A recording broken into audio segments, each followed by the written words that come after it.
Hey everybody, how you doing? This is Georgia Representative Marjorie Taylor Greene after the Dr. Fauci presentation this morning before a joint committee. Hold on to your hats. In that room? No, absolutely not. I mean, everything I said is correct. It's how the American people feel. It's what we know to be a fact. It's all the evidence has been proven true. We have Jamie Raskin in there accusing us of worshiping Trump, worshiping as a convicted felon. Well, yeah, so is George Floyd. And everybody, and you all too, the media worship George Floyd. Democrats worship George Floyd. There were riots burning down the fucking country over George Floyd, and Raskin is in there saying we worship him. Excuse me, let me correct you, and this is really important. I don't worship, I worship God. God. And Jesus is my savior. I don't worship President Trump. And I'm really sick and tired of the bullshit annex I have to deal with constantly from the Democrats. So that's what we just went through in there. And then they're sitting there, they can attack my character all day long. What's his face in there?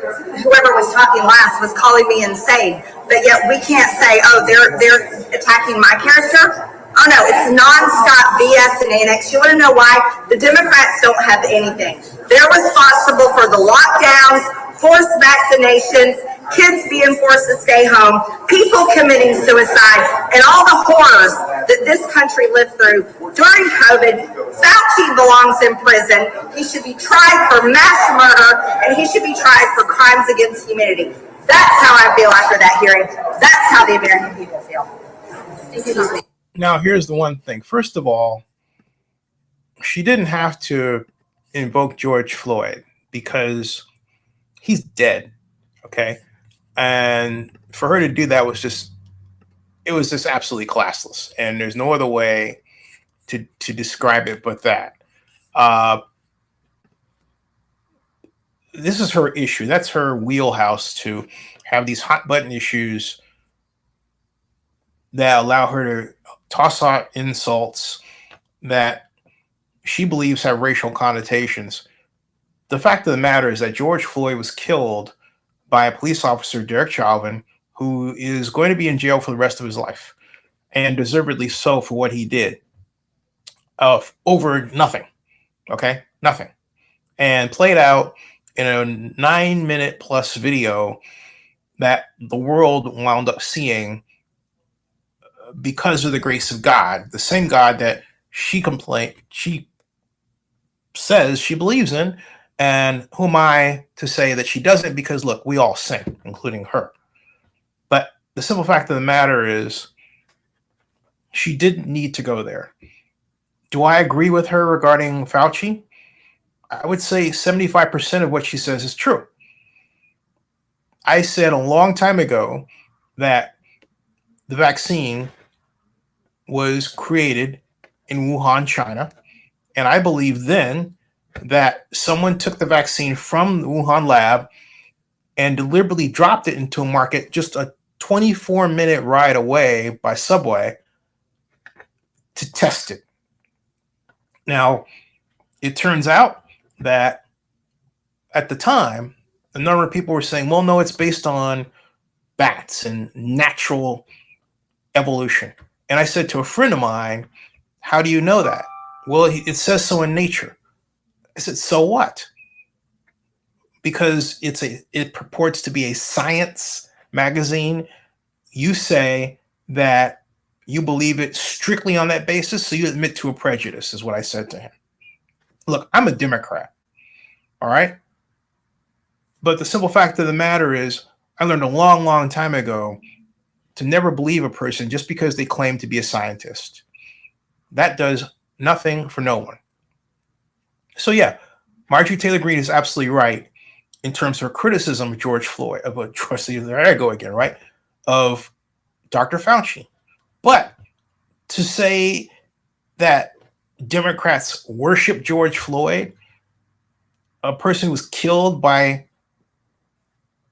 a rogue Minnesota police officer? No, not at all. To even bring something like that up? No. The truth of the matter is there are a healthy number of Democrats who would agree with Marjorie Taylor Greene and a number of people if those folks didn't insist on being divisive all the time. That's a fact. That is a 100% solid gold fact. But I am sick and tired of people like her trying to gin up and divide people. They're paid to do it. She's paid to do it. And then for political gain, she gets paid to do that. Okay? She gets paid hefty sums by donors to do that. And what do they gain from dividing each other, us as a country? Well, seriously, what do they gain? Is it a better playing field for their foreign agents to come in and take over our industries? Hey, if you take a look at the American economy, I would say that's a resounding yes.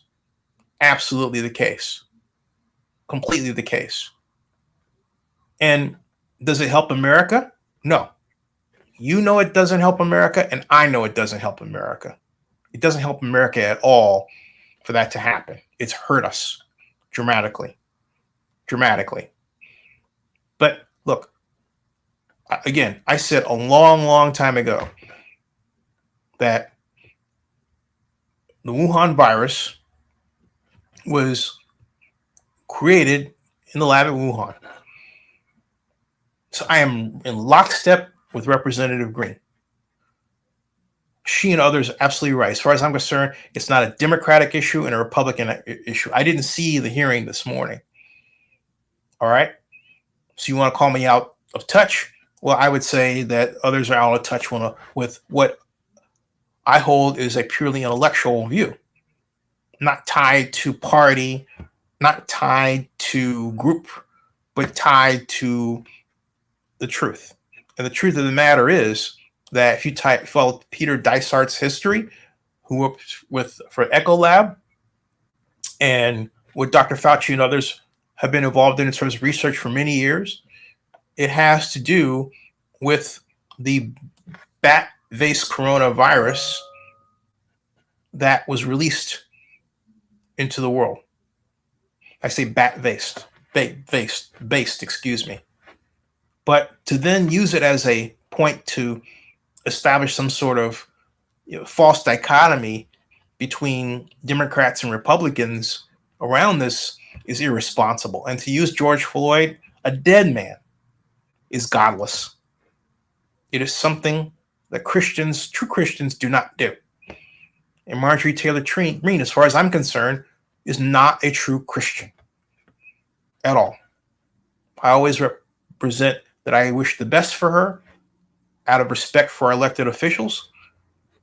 But she has to stop this thing that she does.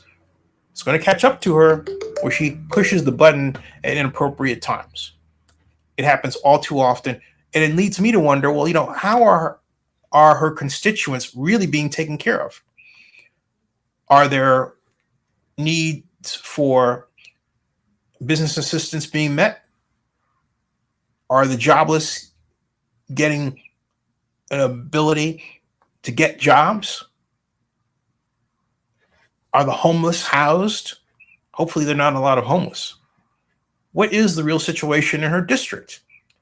Is she taking care of that, or too busy taking care of just her donors?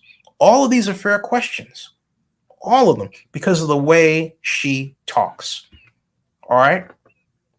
Again, I stress this. She is absolutely right about, I said 75%, but look, 66% is a sure thing about Dr. Fauci. She's absolutely right about that. Should we have closed the businesses? Yeah, we should have. But I contended back then, in fact, I wrote about this in Oakland News Now blog.com, that we should have subsidized businesses and people like you and me, Americans, to the tune of over $9 trillion. Instead, what did we do? We probably reached the $3.5 trillion threshold, and that's about it, which means we're undercapitalized compared to what we need to bring this economy back to full performance as it was in 2019. You would say, where did I get that from? I'll tell you where I got it from. An estimate of all the businesses that would be impacted the legs of the economy taken right out from under the economy in different sectors. And then I called for different levels of investment in different areas, from large businesses like United Airlines and General Motors to small businesses like, well, Zenny 62 Media. And I calculated what those payments should be on a per business basis. And then calculated the number of businesses that needed help. And for how many months, 6, they would need this injection while we had those businesses closed because of the fear of the spread. And what did I have them doing when they received that money? Well, for restaurants, buying air cleaners that cleaned out COVID-19 and replaced it with clean air so that restaurants could remain open, serving people. You could not open as a restaurant if you didn't have these devices. Do you realize that to this day, no government organization in the United States that I'm aware of has on a large scale financed the installation of these kinds of machines? We've been content to have people mask up. So remember, we had the war against people who masked and people who did, or people who masked and people who didn't. It was ridiculous. We could simply change the environment in these rooms. Folks, we're being damaged by anti-intellectual thinking. You're being damaged by anti-intellectual thinking by folks like her. When are you going to snap out of it and demand better? That's my question to you. Subscribe to Zenny62 on YouTube and bookmark zenreport.com. See ya.